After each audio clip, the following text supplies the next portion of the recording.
One of the most important decisions that you'll have to make when writing your will is to nominate that executor, that person or professional who's going to deal with your estate when the time comes. And it's often seen as an honour by family members and by friends if you get nominated as an executor.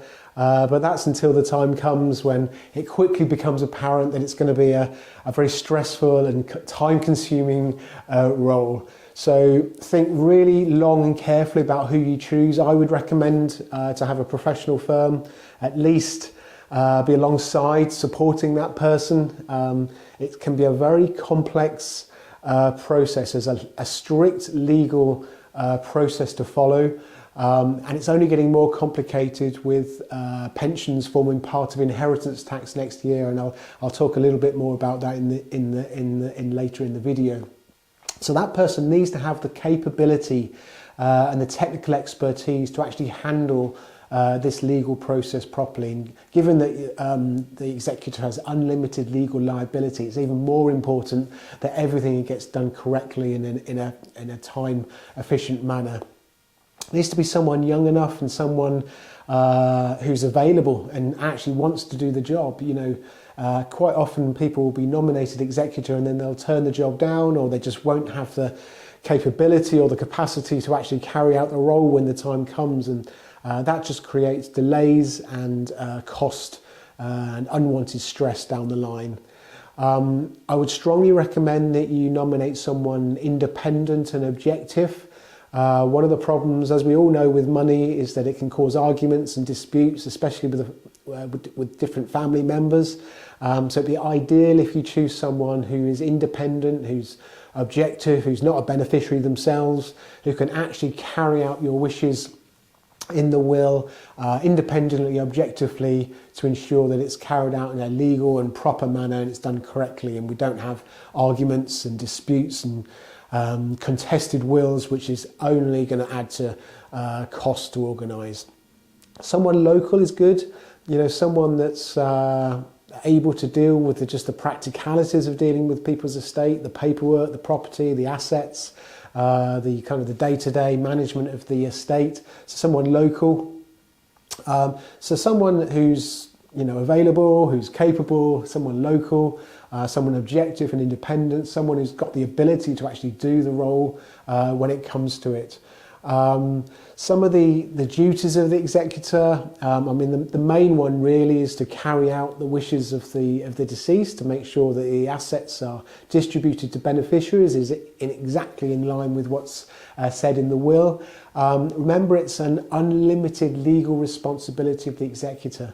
Now, all sorts of problems and issues and complexities can arise during the process of estate administration. I'll come on to some of the traps later, but just know that as an executor you have unlimited legal liability, especially with kind of complex, bigger estates, inheritance tax. So I'd strongly recommend that you take professional advice, especially for bigger, more complex estates, or at least have a local professional that can support that person who's dealing with the estate. Some of the immediate roles are making sure that the assets are secure, ensuring the property is secure, you know, making sure home insurance is all set up, those kinds of things. You know, death certificates, organising the funeral. All of these are kind of immediate duties of the executor. In the medium term, you almost have to become an accountant. So set up an estate balance sheet, which is all your assets and liabilities of the deceased. The profit and loss would be all your income or your pension income. So kind of put a stop to any pension income, sort out under or overpayments, talk out life insurance policies, organise all those.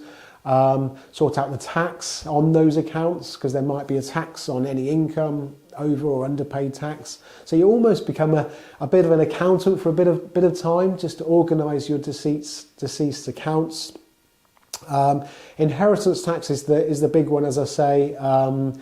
You know, it used to be that inheritance tax was a tax just for the rich, but unfortunately it's become much more of a mainstream, tax now that, property prices have risen and asset prices have risen, and all the The tax-free thresholds have been fixed for decades in some cases, so many more households will have to face inheritance tax, and it's only going to get worse next year when pensions forms part of your estate for inheritance tax. Now this is going to take the complexity of managing people's estates to a whole new level, because now suddenly what was already a complex process, we're going to have this other process now with regard to pensions. This is the massive advantage of using us as support in this area, because obviously we're financial advisors and legal professionals. With regard to pensions, the processes are still being worked out, believe it or not, even though the rules come in April of next year.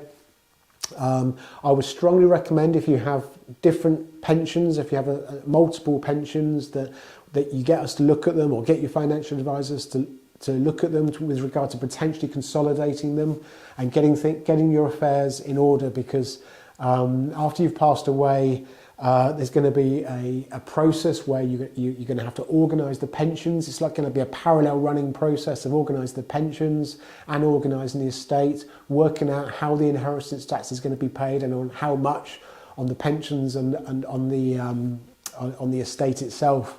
And we've been lobbying along with other with the rest of the industry to extend the deadline where inheritance tax has to be paid from 6 months to 12 months, because at the moment we can't see how all of the information required from pension providers and the estate and everything is going to be consolidated within that 6 month time frame. And given the punitive nature of the interest rate on any unpaid inheritance tax, it seems a bit unfair at the moment. So it just means it's more important than ever to get everything organised well ahead of time.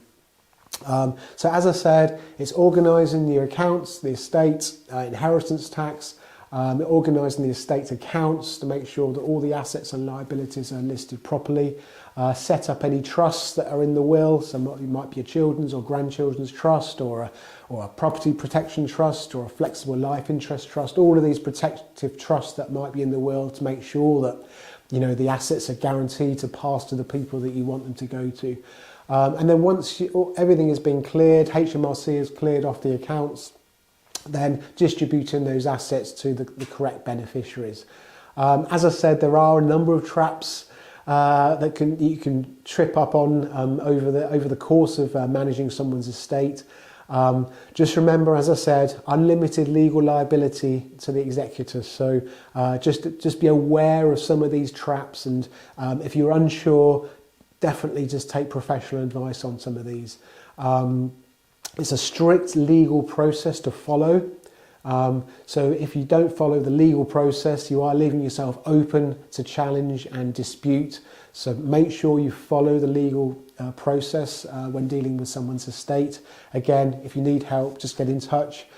Inheritance tax is the big one, really. So if you've got a more significant estate, if you're likely to have inheritance tax issues, definitely get in touch, because it's so complex. It's only going to get more complex. And anyway, if you get in touch before you've passed away, we might be able to solve some of those issues anyway in lifetime.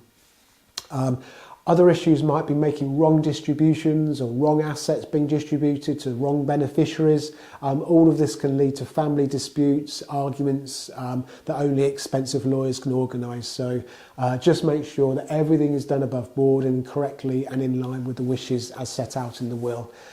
It is a very stressful time. All of this estate management comes at a time where you don't really want to be dealing with things like this. So strongly recommend that you at least get in touch with us or a local solicitor to at least guide you through this process. It'll save you money, your time and stress in the long run, believe me.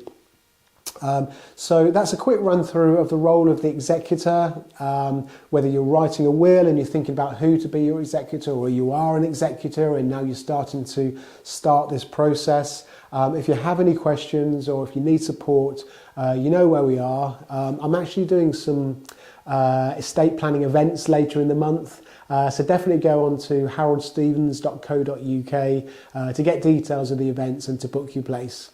Thanks for joining me today. Thanks. See you later. Bye.